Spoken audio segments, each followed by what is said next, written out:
in general, I thought I'd share this because sometimes people like use the college and university terms like interchangeably, as well as public and private schools, and like they don't know if one is better or not. I'm certain, like I just wanted to just make certain everyone's clear. Like public school, it just means funded by public means the majority. So it just means Cal States or the UC systems here. Private schools, majority not funded by the government, of course, private donations and whatnot. So they get to decide how they run their school. Is one better than the other? It's just a funding thing. College just refers to a collection of degrees from one specific area. So it could be like Harvey Mudd College, Pomona College, Dartmouth College. A university is a collection of colleges. For example, even at UC, there's Letter and Science College. Some of the colleges in there's even like School of Business thing, specific schools in a university setting thing. But again, it just depends on the student where he or she prefers to attend and fits better, feel comfortable. Single colleges tend to be smaller, give that more intimate attention, but universities are bigger and have more it just depends with the student, okay? That's the terminology. So what goes into a college application? For public schools, of course, the courses, including in 9th through 11th grade, are presented for the GPA so the Cal States, it's 9th through 11th.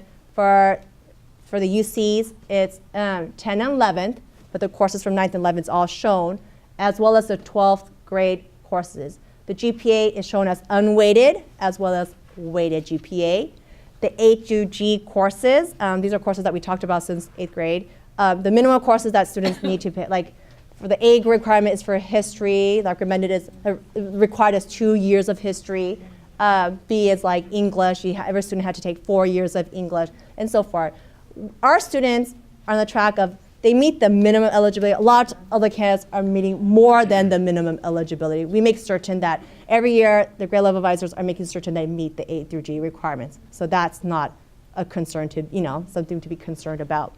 They look at the awards and achievements, again, looking at to see if it's local at the school level, or city level, a little bit higher than that, district level, region, then it goes on for state, and then national level to achievement awards, academic as well as just academic awards related things. The standardized test scores, SAT or ACT-1. For your class, for the UCs don't require the SAT-2. But the thing is, our point is that there's some specialized programs in the UCs that still want to see the SAT-2. So it's not required for admissions, but some of the specialized programs want to see it. So we have always said, even when we knew about this in 8th grade when we did planning for the high school, that it's recommend that you still take the SAT-2. Because UC schools are not the only schools that students apply to. Private schools are there too, as well as other things, the specialized programs. And then just statistics on the school applicants, again, with their school profile. Each school has that information.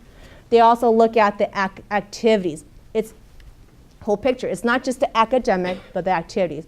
Again, awards, as I said, that at either in sports or the different extracurricular music or different things.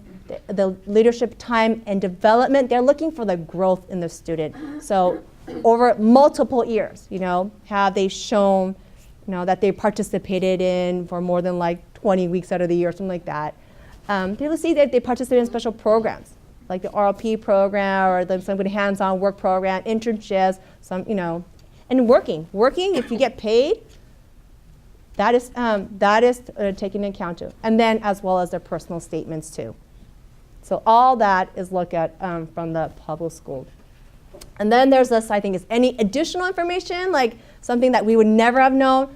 Of course, that's where there is a space for that also in the application too. Things like, just little things that people have talked about, like where they couldn't fit in the personal statement, or talking about like glitches in the schedule or things were dropped, and like they just wanted to talk about that. Students also talked about those things. So that's for public schools. Private schools, it's the same. But as then I said again, it's this, the secondary school report. Again, that's going to be repeated again. And it's including those things. Okay.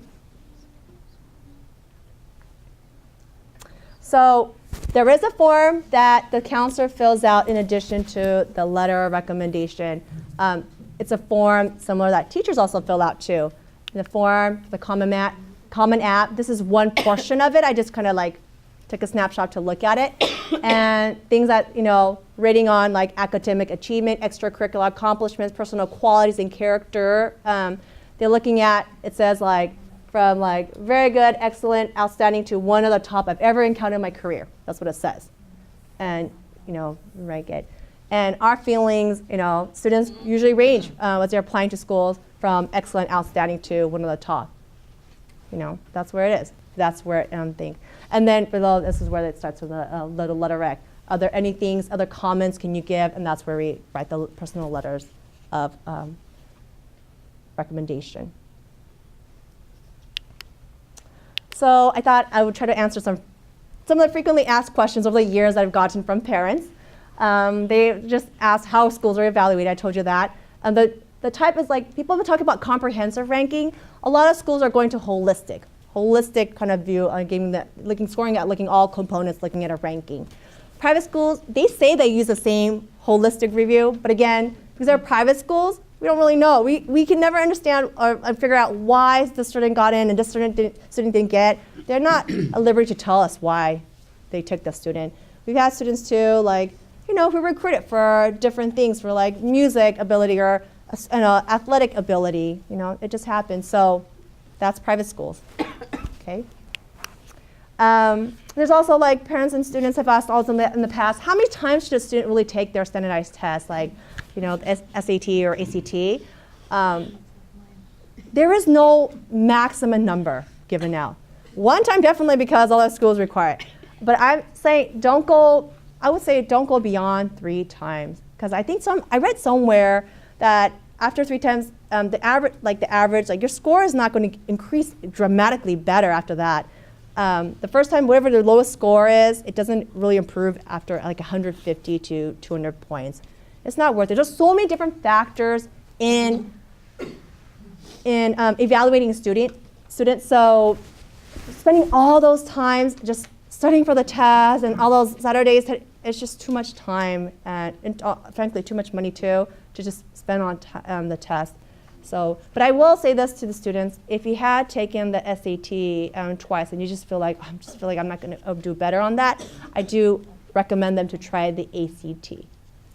Just try the different type of tests to see if you'll do better. ACT tends to be more achievement-based. There's no penalty for a wrong answer. I'm not a spokesperson for the ACT. I've just seen students do better if they do really struggle with the SAT, okay? Should a student invest in the score choice option? I went a couple of years ago to a breakfast where there was Stanford, Georgetown, Columbia, and Duke University had come and talked about it. And they were all just like, no, students should not use score choice.